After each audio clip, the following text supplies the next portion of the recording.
Nagpabakuna lang ako today, pero syempre bago tayo umalis, kailangan mag-pump muna tayo dahil baka magtagal ako at mahirapan ako. Ayoko naman magdala ng pump. So ayan, sabi ko sa tatay ko, ihatid ako. Akala ko naman sasakyan niya ipanghahatid, motor pala. Tapos yung motor, enduro pa, nag-dress pa tuloy ako, 'di ba? Pagdating ko doon, konti lang naman yung pila, nasa 3 lanes lang. No, isang beses kasi na dumating ako dito, na pumunta ako dito para magpabakuna. Sobrang haba kaya hindi ako tumuloy.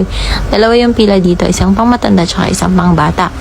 Finally, mababakunahan na ako, 'di ba? Sa amin kasi sa pamilya, ako na lang hindi bakunado. Nung first dose kasi nila, hindi ako pwedeng sumama dahil mag-aalaga ako ng bata. So, ang plano is after nun. Kaso, 'di ba, nagka-COVID, kaya hindi naman ako nakapagpabakuna. Tapos, sinantay ko pang mag 1 month bago ako makapagpabakuna dahil kailangan daw yun ang clearance sa akin ng doctor after 1 month pa. Ang gusto ko talaga is Moderna dahil yun daw ang maganda for breastfeeding moms kasi wala na kasing available. AstraZeneca yung ituturo ko ngayon. Yung Moderna kasi naka-allocate na sa mga pangbata, Moderna and Pfizer. Hindi kasi nila kaya yung AstraZeneca. So, ayan, medyo kinakabahan tuloy ako kung ano yung magiging side effects sa akin ng AstraZeneca. Sa inyo, anong naging side effects? Lalo na sa mga breastfeeding moms. Bumababa yung supply niya. At ayan, babakunahan na tayo. Pero bago yun, seminar muna. Yan, sabi, itaas na daw. Siyempre, excited tayo, 'di ba? Ayan, babakunahan na.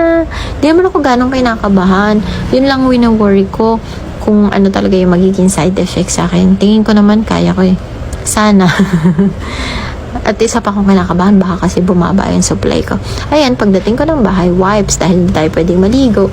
Wipes tsaka alcohol lang. At syempre, pagdating, akala mo naman sobrang tagal kong nawala. Itong bata, dedi agad. Yan, nagpa-dedi na ako. Tapos after niyang mag-dedi, nag-pump na din ako. Syempre, tatago na. Second dose ng bakuna ko today. Kaya ayan, kumain naman akong breakfast. Sinabayan ko na din ang pag-pump.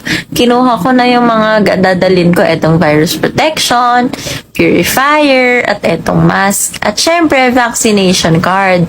Hindi pa ako tapos mag-pump pero nakagayak na ako. Kaya ayan, suklay-suklay na muna tayo. Saglit na lang din naman matatapos na tong pag-pump ko. After ko mag-pump, ayan, nag-ready na ako. Syempre, yung mask hindi pwedeng mawala. Tapos, etong virus patch, nilagay ko lang to dito sa may mask. Additional protection na lang din. Tapos, sa mga nagtatanong, ito nga pala is necklace portable air purifier. Nabili ko to sa Baby Mama. Kaka yung brand niya. Ito daw kasi yung maganda for kids. Then, syempre, yung vaccination card. So, ayan, bye-bye. Hinatid ulit ako ng tatay ko. At syempre, hindi na tayo nag-dress. O, diba, nadala na ako. Kaya, ayan. Sa mga nagtatanong nga pala, mas okay tayo magpa-vaccine kahit breastfeed para maipasa natin yung antibody sa mga babies natin. Yung vaccine ko nga pala is AstraZeneca.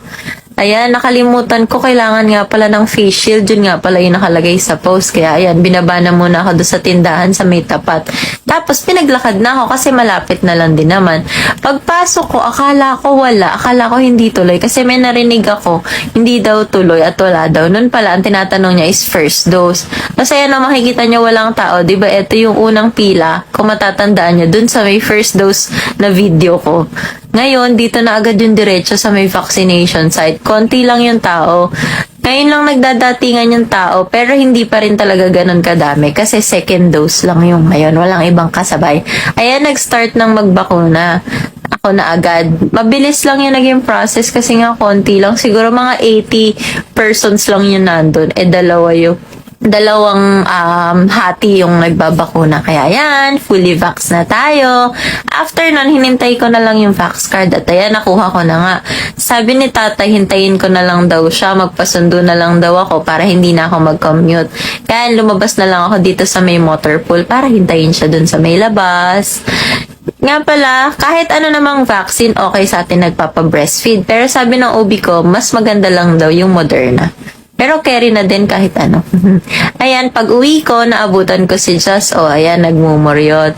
Pero bago ang lahat, mag-spray muna tayo since bawal maligo. At saka, ayan, wipes na muna sa katawan. Ipakita ko na nga din pala tong suot ko. Okay ito sa may padede, ma'am. Nabili ko to sa Clicket. Ang ganda niya. terno na siya, tapos may pocket pa, o, diba? After magbihes, pinaliguan ko na si Jazz, si Gio kasi napaliguan na ng daddy niya, si Jazz hindi pa yan.